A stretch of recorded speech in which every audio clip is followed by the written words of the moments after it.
తెలంగాణ రైతాంగానికి నమస్కారము. తెలంగాణలో మిగిలి ఉన్నటువంటి రుణమాఫీ పరిస్థితి ఏంటి అంటే ఇక అంతే సంగతి అని అనొచ్చును.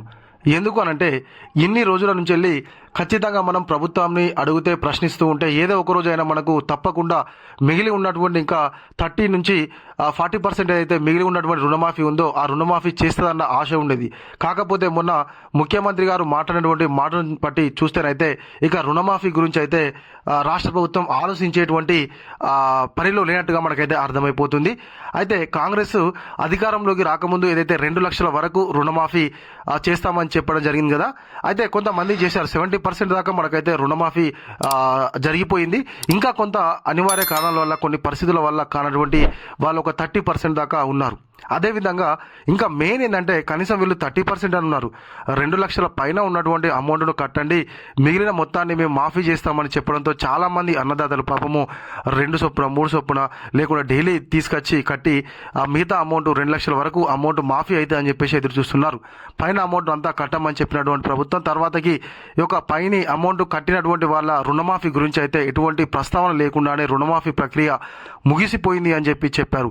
ఇప్పటి వరకు కూడా కనీసం 2 లక్షల పైన కట్టినటువంటి వాళ్ళ గురించి అయితే రాష్ట్ర ప్రభుత్వం అసలు ఆలోచించలేదు. వాళ్ళ గురించి ఎటువంటి ప్రకటన కూడా చేయకుండానే రుణమాఫీ ముగిసిపోయిందని వ్యవసాయ శాఖ మంత్రి గారు అయితే మా ప్రభుత్వం 2 లక్షల వరకు రుణమాఫీకి మాత్రమే కట్టుబడి ఉంది, 2 లక్షల పైన అమౌంట్ గురించి తర్వాత ఆలోచిస్తామని చెప్పారు. అదే మంత్రి గారు అయితే మనకు గతంలో 2 లక్షల పైన అమౌంట్ను కట్టండి, తప్పకుండా మాఫీ చేస్తాము, మాది రైతు సంక్షేమ ప్రభుత్వం, మేము గతంలో 2 లక్షల వరకే రుణమాఫీ అన్నాం, కాకపోతే ఇప్పుడు ఇంకా మేము 2 లక్షల పైన ఉన్న అమౌంట్ను కూడా కడితే ఆ పైన కట్టినటువంటి అమౌంట్ కింద ఏదైతే మనకు 2 లక్షలు ఉంటుందో ఆ 2 లక్షలు మేము మాఫీ చేస్తామని చెప్పినటువంటి వాళ్ళు ఇప్పుడు అసలు ఆ విషయం గురించి ప్రస్తావన లేకుండానే తెలంగాణలో రుణమాఫీ కథ ముగిసిపోయిందని చెప్పి అన్నారు. ఇక మనము ఈ రెగ్యులర్గా మన వీడియో చేయడం వలనో లేకుంటే ప్రభుత్వాన్ని ప్రశ్నించడం వలనో ఖచ్చితంగా మనకు కొంత మేరకైనా కూడా రుణమాఫీ చేస్తారనేటువంటి ఆశ ఉండేది. కాకపోతే మొన్న ముఖ్యమంత్రి గారు మాట్లాడేటువంటి మాటలు బట్టి చూస్తేనైతే ఇక రుణమాఫీ పరిస్థితి అంతే అనేది అర్థమైపోతుంది.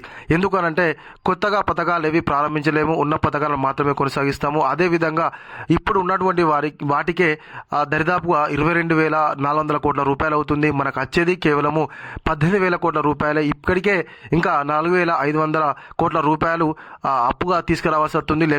లేకపోతే ఒక నెల ఒక శాఖకు మనకు శాలరీస్ ఆపి ఇంకో శాఖకు, ఆ నెల ఇంకో శాఖ ఆపి ఇట్లా టోటల్ అడ్జస్ట్మెంట్ చేస్తున్నాము. కొంతమందికి గవర్నమెంట్ ఎంప్లాయీస్కి ఒక నెల జీతం రాకపోవడానికి గల కారణం కూడా రాష్ట్ర ప్రభుత్వం దగ్గర డబ్బులు లేకపోవడమే అని చెప్పేసి మనకైతే ముఖ్యమంత్రి గారు కుండ బద్దలు కొట్టినట్టు చెప్పడం జరిగింది. ఇక ముఖ్యమంత్రి గారు మాట్లాడిన మాటల తర్వాతకైతే ఇక రైతు భరోసా మీద కానీ, రైతు రుణమాఫీ మీద కానీ, లేకపోతే కౌలు రైతులకు ఇస్తారన్నటువంటి అమౌంట్ విషయంలో కానీ ఇక ఆలోచన పెట్టుకోవద్దు అని చెప్పేసి మనకు ముఖ్యమంత్రి గారు అయితే చెప్పినట్టుగా అర్థమైపోతుంది.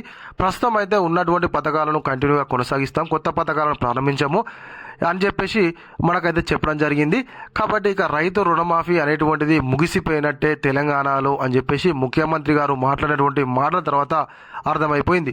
మరి రైతు భరోసానైనా కనీసం వెయ్యండి సారు అంటూ తెలంగాణ సమాజం అయితే అడుగుతున్నారు. మరి రైతు భరోసా గురించి రాష్ట్ర ప్రభుత్వం ఏ విధంగా స్పందిస్తుందో చూడాల్సి ఉంది. ఇప్పటికే ఆల్రెడీ మనకైతే యాసంగి పంటలు కోతలైపోయినాయి, కాంటలు కూడా అయిపోతున్నాయి. అయినా కూడా యాసంగి రైతు భరోసానైతే 3 ఎకరాల వరకే పరిమితం అయిపోయింది. ఇక పైన మరి ఎప్పుడు ఇస్తారు ఏంది అనేది అర్థం కావడం లేదు. ఇంకొక నెల ఇస్తే వానాకాలం రానే వస్తుంది, మళ్ళీ సాగు మొదలయ్యేటువంటి క్రమము. అయినా కూడా మరి యాసంగి డబ్బులు రాలేదు, మరి వానాకాలం వస్తాయా రావా అని అన్నదాతలు అయితే రాష్ట్ర ప్రభుత్వాన్ని అడుగుతున్నారు. మరి రాష్ట్ర ప్రభుత్వం అయితే ఇంకా దీని మీద ఎటువంటి స్పందన చేయలేదు.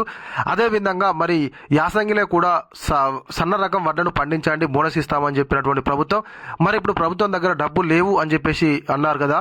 మరి ఈ బోనస్ వస్తుందా రాదా అనేది ఒక స్పష్టత రావాల్సి ఉంది. ఇంకా చాలా మంది అన్నదాతలు అయితే మనకు గతంలో బోనస్ వచ్చింది అని చెప్పేసి ఇప్పుడు కూడా పెట్టమన్నారు అని చెప్పేసి మనకు యాసంగి కూడా కొంతమంది సన్న రకం వడ్లను పెట్టడం జరిగింది.